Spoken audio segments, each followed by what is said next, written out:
Elshinta News and Talk. Pemerintah Kota Semarang saat ini mempercepat pencairan bantuan operasional RT sebesar 25 juta rupiah per tahun yang ditujukan untuk mendukung berbagai kegiatan kemasyarakatan, mulai dari kebersihan lingkungan, kerja bakti, ronda malam, hingga penguatan pelayanan warga di tingkat RT. Program ini juga disertai pendampingan administrasi agar pengurus RT dan RW dapat menyelesaikan seluruh persyaratan pencairan melalui sistem yang telah disiapkan dengan target batas akhir pengajuan pada 31 Juli 2026. Namun di sisi lain, percepatan pencairan ini juga menuntut kesiapan pengurus RT dalam hal administrasi, transparansi, serta akuntabilitas pengelolaan anggaran di tingkat paling bawah pemerintahan. Sejauh mana pengawasan dilakukan agar dana benar-benar tepat sasaran dan apa tantangan di lapangan dalam proses pencairan serta pelaksanaannya? Kami akan berbincang bersama anggota Komisi A DPRD Kota Semarang, Ali Umardani. Elshinta News and Talk. Ali, ini terkait dengan pendataan dana operasional RT sudah mulai dilakukan ya Pak ya, dengan nanti target akhir pengajuannya pada 31 Juli 2026. Adakah catatan dari DPRD sendiri Pak terkait dengan proses pencairan dana operasional RT ini Pak? Ya, terima kasih. Jadi program bantuan operasional RT ini sebesar 25 juta. Harapannya ini sebetulnya sebagai bentuk penguatan partisipasi masyarakat di tingkat lingkungan. Jadi kami cukup mengapresiasi langkah pemerintah Kota Semarang yang menargetkan seluruh persyaratan administrasi ini dapat diselesaikan paling lambat 31 Juli 2026 sebagaimana peraturan Wali Kota 20 tahun 2026. Nah, ada beberapa hal ini Mbak. Jadi dari hasil komunikasi dan pemantauan di lapangan itu jadi secara umum sebenarnya para pengurus RT ini sudah sebagian memiliki kesiapan yang cukup baik, apalagi mekanisme administrasi pelaporan di tahun 2026 ini disederhanakan dibandingkan dari sebelumnya. Tetapi memang ada beberapa hal tadi sebagaimana disampaikan, masih diperlukan pendampingan yang intensif kepada sebagian pengurus RT agar tidak mengalami kendala dalam penyusunan dokumen dan pelaporan. Gitu, Mbak. Kalau dari tahun sebelumnya, berarti apakah untuk tahun ini Pak, untuk berbagai hambatan dan permasalahan berarti akan diminimalisir ya Pak Ali ya? Ya harusnya seperti itu, karena kan tahun lalu sudah pernah dilaksanakan dan hanya ada penyederhanaan dibandingkan tahun sebelumnya di tahun 2026 ini. Cuma memang tadi perlunya sedikit pendampingan yang intensif. Karena apa? Yang perlu ditekankan ini bahwa yang penting semangatnya bahwa dalam penggunaan dana BOP ini memang harus dilaksanakan berdasarkan hasil musyawarah warga yang benar-benar menjawab kebutuhan masyarakat. Kira-kira itu. Baik. Pada tahun lalu 2025 ini juga saya sempat baca ya, ini juga tulisan dari Pak Ali Umardani sendiri. Ini kan untuk dana operasional RT, pada tahun lalu kan juga kabarnya tidak terserap sebesar 5,46 miliar ya Pak ya. Untuk mengantisipasi hal seperti ini lagi pada tahun ini, nanti apa yang akan dilakukan Pak Ali? Ya memang harapannya sebenarnya agak tidak terserap. Karena makanya tadi dari pemerintah kan sudah membuat aturan maksimal tanggal 31 Juli 2026 ini persyaratan administratif ini agar segera diselesaikan. Nah nanti kan. Iya, halo, Pak Ali. Halo. Iya, gangguan komunikasi antara kami dengan Pak Ali ya pendengar ya. Nampaknya terputus. Kami akan coba memperbaiki komunikasi kami. Pak Ali, mendengar suara saya? Iya, terputus Pak Ali ya. Boleh diulangi kembali Pak Ali. Terputus agak panjang tadi. Oh, agak panjang ya? Oh iya. Jadi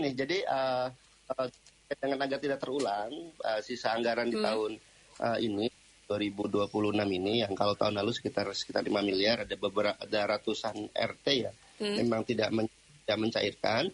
Jadi memang harapannya diperlukan pendampingan yang intensif kepada sebagian pengurus RT agar yang tidak mencairkan misalnya seperti tahun lalu kami kendala dalam penyusunan dokumen perencanaan untuk pengajuan pencairan. Kira-kira seperti itu. Nah, karena memang yang harapannya memang dana BOP ini memang harus dimanfaatkan oleh seluruh masyarakat Kota Semarang. Gitu, Mbak.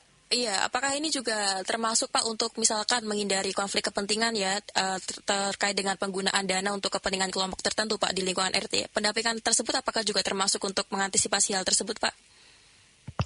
Terkait dengan menghindari konflik kepentingan memang di sini juga harapannya pentingnya menekankan tata kelola yang baik dalam pelaksanaan BOP RT ini. Jadi memang penggunaan anggaran ini harus menghindari konflik kepentingan, itu pasti, gitu ya. Tidak boleh hanya menguntungkan individu misalnya, tidak boleh hanya menguntungkan kelompok tertentu, tidak boleh misalnya ada pihak-pihak yang memiliki hubungan khusus dengan pengurus RT. Makanya harapannya seluruh keputusan penggunaan dana BOP RT ini memang harus didasarkan pada hasil musyawarah warga dan mengutamakan kepentingan masyarakat secara luas. Kira-kira itu. Pengawasannya seperti apa Pak yang akan disiapkan Pak?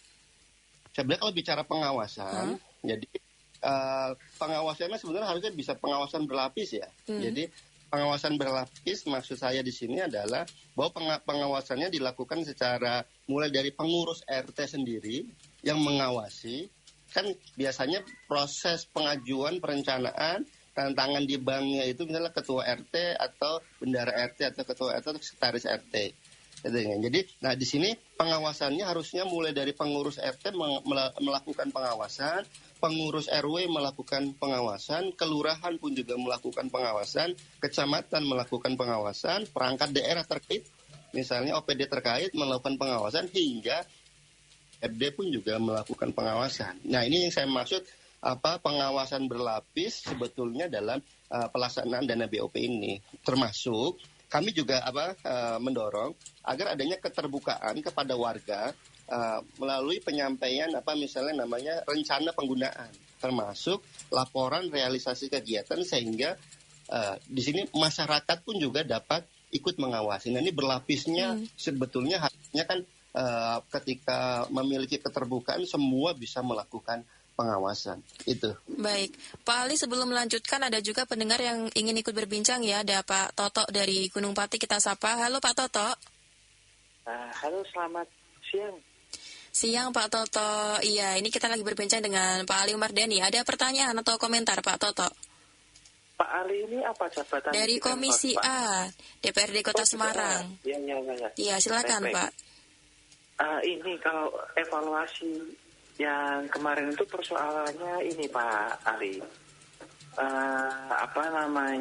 ketakutan dari RT kalau uangnya itu nggak bisa digunakan atau salah digunakan, nanti khawatirnya di belakangnya itu loh Pak, hukum itu loh Pak yang kita takutkan itu. Nah itu gimana? Kan ada ketentuan-ketentuan, kita sudah dapat buku panduan, nggak boleh pakai infrastruktur katanya. Padahal sebenarnya kita butuh infrastruktur, tambal-tambal jalan gitu semisal. Nah itu kan harus diperhatikan. Nanti kalau RT itu salah langkah bahaya. Makanya tahun kemarin itu di RT sebelah saya itu nggak ngambil Pak, akhirnya dikembalikan semuanya Pak. Itu gimana Pak? Terima kasih. Ya, baik. Terima kasih ya Pak Toto ya atas komentar dan juga pertanyaannya ya. Boleh ditanggapi Pak Ali? Ya, Pak Toto, kami pun juga mencoba memang adanya kekhawatiran sebagian pengurus RT terkait dengan penggunaan dana BOP ini. Baik karena memang takut salah administrasi ataupun misalnya khawatir berimplikasi hukum apabila dana misalnya tidak terserap atau penggunaannya tidak sesuai dengan ketentuan. Nah, menurut saya sebetulnya ini justru harus dijawab dengan pendampingan dan pengawasan yang baik. Jadi bukan dengan memaksakan seluruh anggaran harus dihabiskan atau dibelanjakan. Ya, prinsipnya memang yang perlu dipegang adalah bahwa penggunaan anggaran harus sesuai dengan kebutuhan masyarakat. Nah, hasil musyawarah warga mengikuti petunjuk teknis yang berlaku, jadi tidak ada kewajiban misalnya bahwa seluruh dana harus dihabiskan.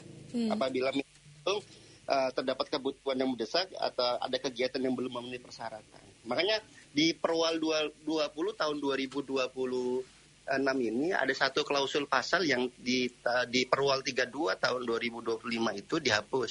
Jadi misalnya untuk mengembalikan untuk mengembalikan, ada khususnya pasal mengembalikan dana yang tidak harapannya digunakan semua gitu. Jadi saya coba memahami, jadi harapannya memang jangan sampai memang para ketua RT ini terjebak pada dua ketakutan. Pertama, takut menggunakan anggaran dan takut apabila anggarannya tidak habis digunakan.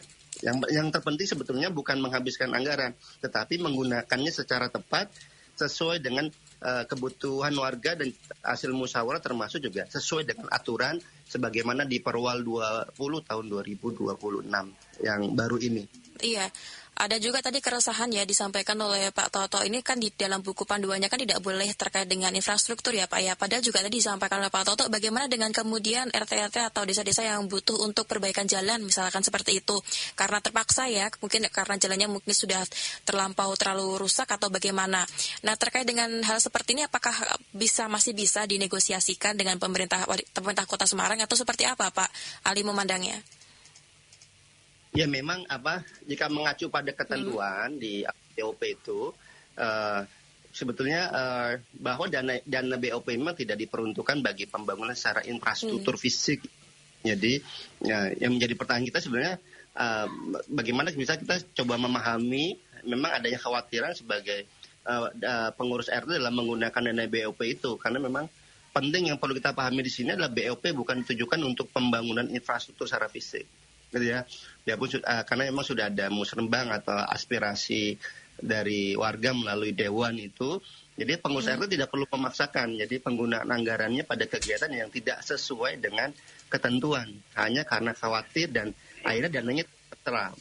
Ya, makanya penggunaan dana ini secara tepat sasaran sebetulnya harusnya ya memang sesuai dengan petunjuk teknis, hasil musyawarah warga dan didukung administrasi yang tertib. Makanya tadi kembali lagi Mbak, jadi kami mendorong DPRD itu bagaimana adanya pendampingan yang memadai agar para ketua RT menjalankan amanahnya dengan tenang, dengan transparan, dengan akuntabel, serta juga terhindar dari konflik kepentingan. Prinsipnya adalah memang lebih baik berhati-hati dan sesuai aturan daripada memaksakan misalnya penggunaan anggaran yang tidak diperbolehkan sesuai dengan Perwal 20 tahun 2026 yang baru ini.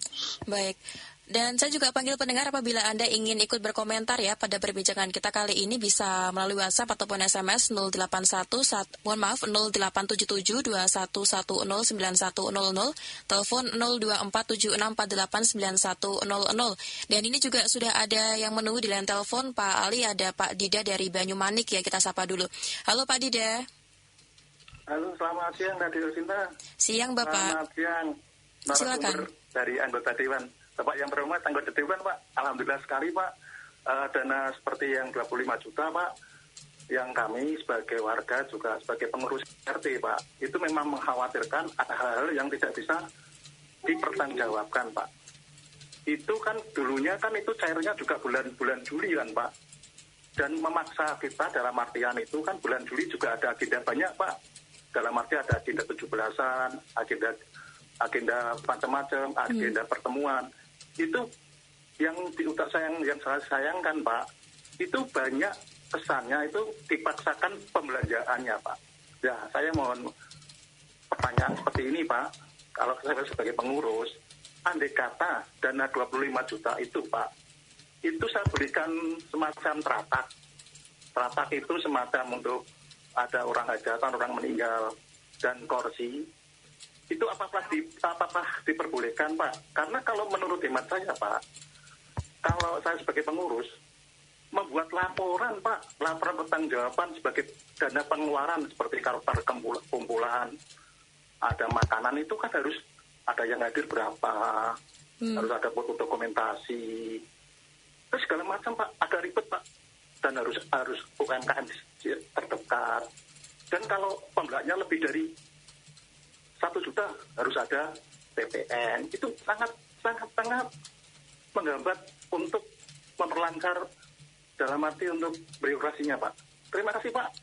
Apabila ada kesempatan nanti Sinta juga membahas itu biar untuk semangat ataupun untuk kemajuan di wilayah RT atau di wilayah Kota Semarang. Terima kasih. Baik. Assalamualaikum warahmatullahi wabarakatuh Pak. Iya, waalaikumsalam. Terima kasih ya Pak Didi atas komentarnya. Boleh ditanggapi Pak Ali? Iya, baik, kekhawatiran lagi ya. Jadi Iya. Halo Pak Ali? Halo. Iya, dengar gangguan komunikasi ya. Pak Ali sudah Halo? mendengar suara saya? saya mendengar. Iya, silakan Pak Ali, bisa ditanggapi. Jadi memang kami menangkap adanya kekhawatiran dari para ketua RT itu menjadi sesuatu hal yang wajar ya. Jadi jangan sampai karena takut harapannya sih tidak terserap dan ketika tadi memaksakan belanja yang sebenarnya tidak dibutuhkan atau sulit dipertanggungjawabkan. Jadi kalau misalnya terkait dengan penyewa terata atau tenda sebetulnya di panduan itu memang sekian persen 2,5% ya salah itu untuk administrasi. Jadi nanti ada sosial budaya ditambah dengan tema tahun ini lingkungan hidup dan ketahanan pangan itu menjadi hal yang bisa dilakukan. Nanti juga ada sarana prasarana dan utilitas. Prinsipnya bagaimana sebetulnya semua dirembuk tadi melalui warga. Jadi memang yang harapannya memang sudah menjadi sepakatan warga memang untuk dibelanjakan untuk itu. Tapi memang semua dari 3 item tadi memang harus terfasilitasi. Jadi jangan sampai semua penggunaannya hanya untuk sarana dan utilitas saja misalnya. Di sana termasuk juga seperti tahun lalu banyak penggunaannya lebih besar kepada misalnya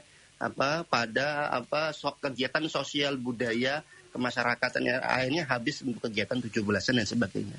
Dan memang harus seimbang. Ya, semangat itu sama seperti tadi yang saya sampaikan bahwa memang perlu dirembuk warga, kesepakatan warga, RT agar semua warga tahu untuk penggunaan anggaran ini. Kalau misalnya membuat terata, kalau memang ternyata warga menginginkan terata, ya monggo.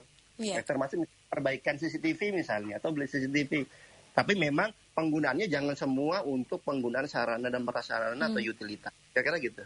Baik, kalau dari tahun lalu Pak, apakah kemudian juga ditemukan mungkin pengguna dana yang tidak sesuai Pak dengan RAP atau hasil musyawarah warga? Dan kalau misalkan ya Pak ya untuk mencegah hal serupa terjadi lagi, kalau untuk di tahun ini apakah ada sanksi Pak yang mungkin sudah mulai diterapkan Pak?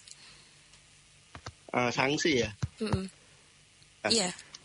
Pada tidak sesuai RAP sebetulnya hampir semua RT itu sesuai dengan RAP. Jadi tidak ada kasus memang tidak ada kasus yang menonjol ya terkait dengan penyimpangan BOP ini yang kami tahu. Jadi termasuk juga berujung sanksi. Tapi memang menjadi perhatian ini adalah jangan sampai ada penggunaan yang tidak sesuai dengan rencana yang disepakati warga atau tidak dipertanggungjawabkan. Makanya di sini terkait dengan sanksi sebetulnya tahun ini ya sebetulnya sanksinya sesuai dengan peraturan perundang-undangan ya ketika menggunakan pendanaan ini karena ini dana APBD, dana dari pemerintah dari APBD Kota Semarang yang harapannya penggunaannya sesuai dengan RAP dan ketika ada sanksi, jadi ketika ya sesuai disanksi sesuai dengan aturan-aturan peraturan perundangan yang ada. Kalau memang itu sifatnya pidana berarti ya pidana. Kalau memang sifatnya administratif, jadi nanti ya diselesaikan secara administratif. Kira-kira situ Mbak. Iya, lantas terkait dengan ini Pak Ali, terkait dengan pertanggungjawaban ya ataupun transparansi penggunaan dananya itu, apakah dari warga itu juga bisa melihatnya ataukah memang itu ditujukan langsung dari pihak RT-nya atau dari pemerintahnya Pak? Atau bagaimana caranya warga untuk mengakses untuk melihat hal tersebut? Ya ini penting memang.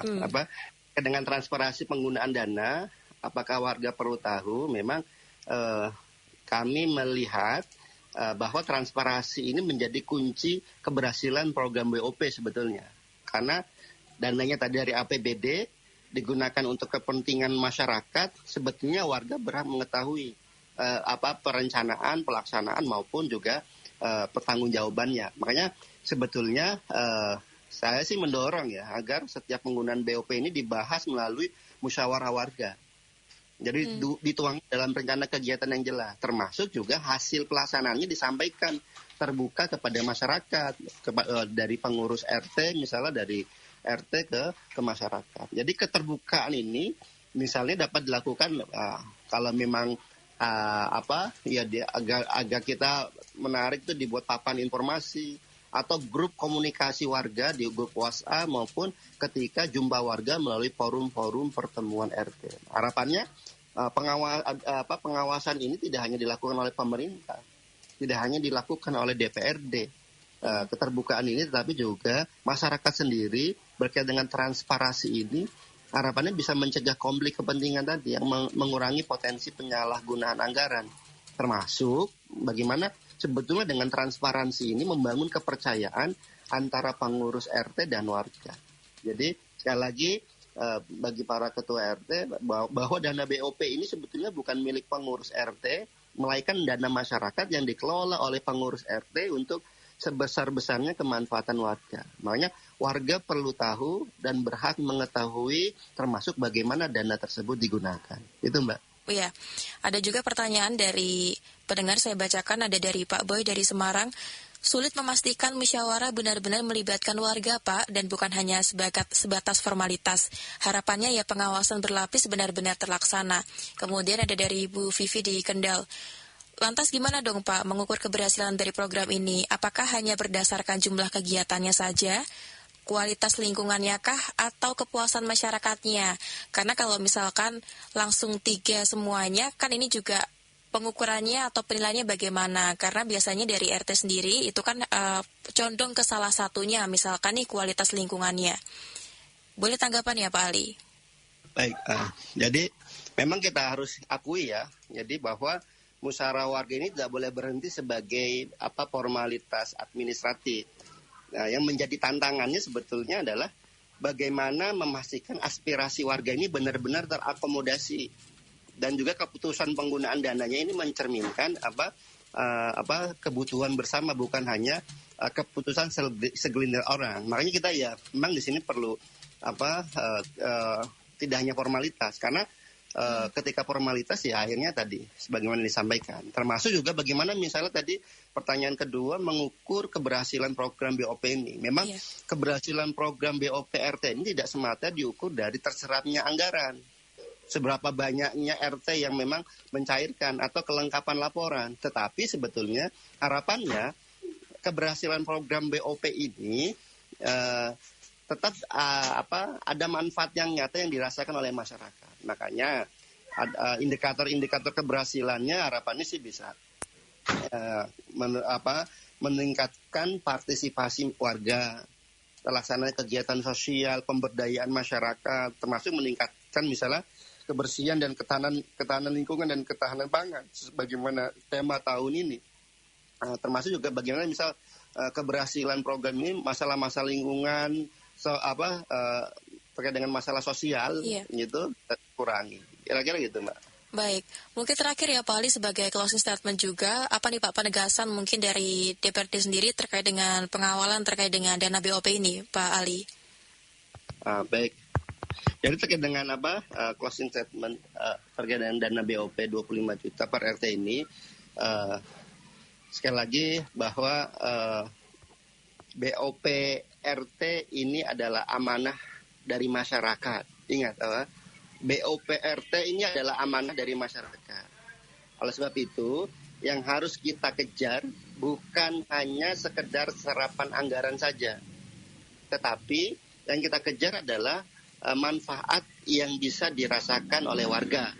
Mari para ketua RT nanti juga RW pun dapat dengan dana BOP 3 juta. Mari kita kelola dana BOP ini secara transparan, secara akuntabel, dan juga bebas konflik kepentingan, sehingga program BOP 25 juta untuk RT dan 3 juta untuk RW ini benar-benar bisa memperkuat gotong royong dan juga meningkatkan kesejahteraan masyarakat Kota Semarang. Itu Mbak. Baik, kita kawal bersama ya Pak ya terkait dengan dana BOP ini Pak agar benar-benar menyentuh lapisan masyarakat. Baik, terima kasih Pak Ali atas waktunya Pak. Selamat beraktivitas kembali Pak, selamat siang. Selamat siang. Pendengar, demikian perbincangan kami bersama anggota Komisi A DPRD Kota Semarang, Ali Umardani. Elsinta Semarang News and